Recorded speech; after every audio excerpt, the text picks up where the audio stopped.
Welcome to the bold analysis. Frank challenged me today that Kevin, can you show me one instant or one thing that Raila Odinga statement like he made and never came true? In fact, he told me, tell me, show me one propaganda for Raila Odinga. And really, after that interview, I felt challenged and I could not come up with one. So I want to say that the alarm Raila Odinga is raising about an alleged plan of planting rogue elements during Azimio demos slated for next week on Monday and Friday should not be taken lightly because of the level of hate and the messaging that has been around the second in command, Kimani Ichung'wah, that is Rigathi Gachagua, Kikuyu Member of Parliament Kimani Ichung'wah, and Ndindi Nyoro. The kind of messages that have been spewing of late points out to the fact that what Raila is saying, someone needs to listen. Do you think Odinga will raise such sensational claims without some bearing? Remember, Raila is not you. Raila is not just an ordinary Kenyan like me and you. He must be speaking from a point of knowledge. Raila still has audience with former President Uhuru Kenyatta, who is just immediate head of state of the Republic of Kenya and still have access to a lot of things that are happening in this country, including he can also have some intelligence leaks as we speak. So what Raila Odinga is saying, according to me, should not be taken lightly. The only challenge here is I don't know who is going to listen to him because everything has been regarded as a mere propaganda. The second in command, the former Madera Member of Parliament, is on record saying that he will deal with Raila Odinga. In fact, I'm wondering why the security teams have taken this matter a bit casually.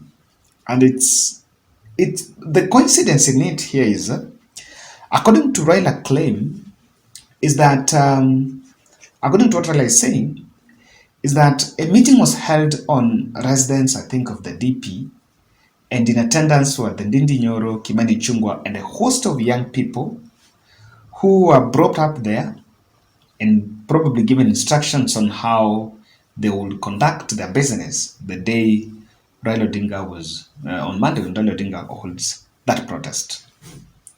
So something comes out that we yet to see. Is it a coincidence that only Mount Kenyan leaders are speaking ill about Raila Odinga and a handful of few MPs who are bloggers and people I also think are not so close to William Ruto, and none from Western? The Western members of Parliament are quiet. They're not commenting on anything on this, the debate between Raila mass action. But the Mount Kenya team are out attacking Raila Odinga. And they're simply saying that Raila is looking for a handshake. And so someone says, if the discussion about a handshake, is it only affecting Mount Kenya? Even in the wake of that claim, ask yourself, why is it that there is no single person that Raila Odinga has named coming from the larger Rift Valley? You know, what exactly is going on here? You need to find out. When it is so special that you can't see any leader, like according to Raila, the meeting was held in DP's residence and Kimani Ichung'wah and the rest. Now, did that meeting even have, was it even summoned by the president if it was to be held? Okay, fine, let's not pursue that meeting because we cannot have an evidence about it. But then, what do you think what does they point out to? And that's why I've always said that President Ruto must stop walking in a rope. In fact, he should not entertain what, according to me, is mediocrity. My former boss, TJ Japan, yeah, that is in Radiomaisha. TJ Japan, people worked with TJ will tell you. TJ used to say, we don't condone mediocrity. Yes, we don't condone mediocrity.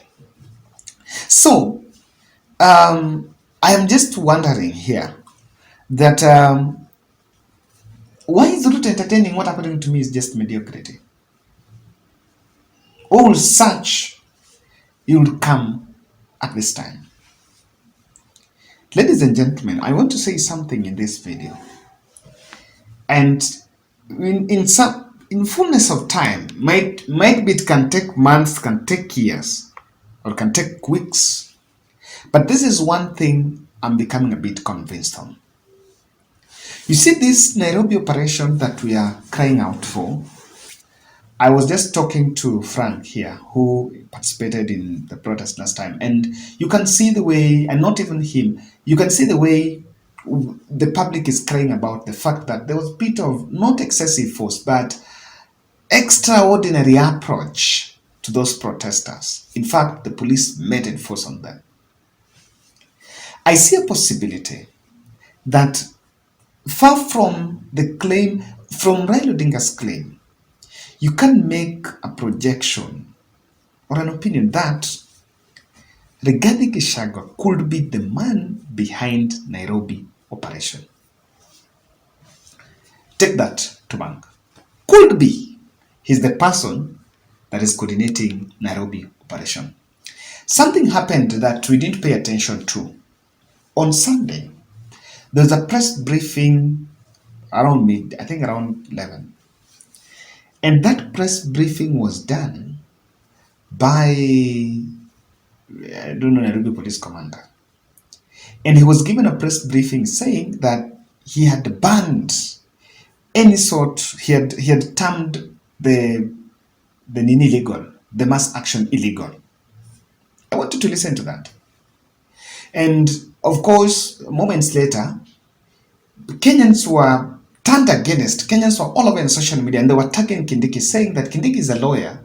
And for the first time, they knew that that minutes got someone who is a lawyer who will understand and will make decisions in the prefix of the law, in the context of the law. So Kenyans were all in agreement that police are not supposed to ban or give permission. They're just supposed to be notified, then they give security. And Azimio emerged with the letter that they had served the said letter on 17th. And that's why I think they have served their letter this time around early, and they've also made it public. So, allegedly the meeting was banned, and the police commander, I think, was saying that received, I think, directions from the IG. Now, moments later, when Kindiki, and in fact, I was wondering, why did Kindiki give a press briefing after that one for Nairobi commander? Because when he came back, he was non-committal on the fact that mass action was illegal. He was non-committal on that. In fact, he just said that lawbreakers will be dealt with. To some extent, you will see that there could be, and you know, I can say one thing. If there is an audit that needs to be done, is this: who are the people that were in charge of Nairobi operation in terms of the security officers? What is the criteria of picking them? Did we pick from 2 tribes or 1 tribe? Did we pick from people that are friendly to us in some manner? Did we rationalize? You know, you need to look at that. So to some extent, you could see that, are these people speaking from the same voice? Is there another chain of command different from that from Waziri? That's why I once analyzed that we need to look at the chain of command. Ruto should not entertain mediocrity. If he entertains mediocrity, this country, anything going wrong will not, it's now can be blamed on Rigathi. But he is the man who is supposed to be in charge. But you never know. I want to say that at this moment, I think leaders should be very cautious of what to do. Because we also have ICC. And you never know, people can set traps for you. Yes, people can set traps for you. We have some politicians that they are holding high offices, but they are juvenile. Yes, they're a bit juvenile in politics. So there are things that we have a history to what we've always done. I want to invite leaders to revisit the 2014 charge sheet against William Ruto and Uhuru Kenyatta and Joshua Sang and the team. If you revisit that, you'll realize that there's a lot of charging on mobilization of people to fight. That is where the problem was. So if this comes up, you need to be very sensitive. But again, I think Raila Odinga team, when they come to raise this, it also raises questions on even the international team that are here, international community around, and you could see there is something going on. Ruto must not entertain mediocrity, because I am seeing Mount Kenyan leaders dismissing Raila Odinga, and they're not pursuing ceasefire selfishly, if you told me, by calling themselves hardliners. So, how is Rigathi and Kimani Ichung'wah hardliners? Why are they even hardliners? Honestly, let me even ask. Are they even hardliners? Even if they were to be hardliners, if Ruto was to have hardliners, are they supposed to be the hardliners? It's simple. There's nothing like hardliners here. There's nothing like, Raila. This is just, we just have leaders that are just pursuing their own interests. Simple.